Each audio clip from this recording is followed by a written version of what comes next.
Let's break down Fibonacci. Yeah, the math guy, but in the trading world. In trading, Fibonacci isn't just numbers. It's a tool to help you find where the market might reverse, pause, or take off again.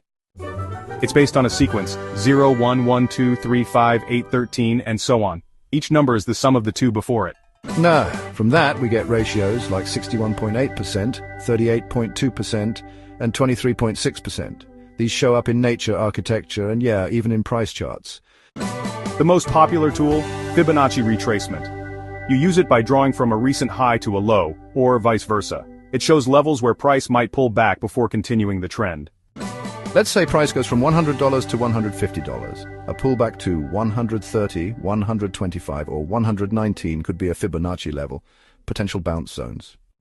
Why learn this? Because markets move in waves, not straight lines. Fibonacci helps you read those waves and enter with precision.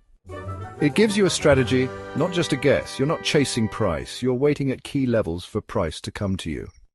So whether you're a day trader, swing trader, or investor, Fibonacci can help you time your moves and manage risk smarter.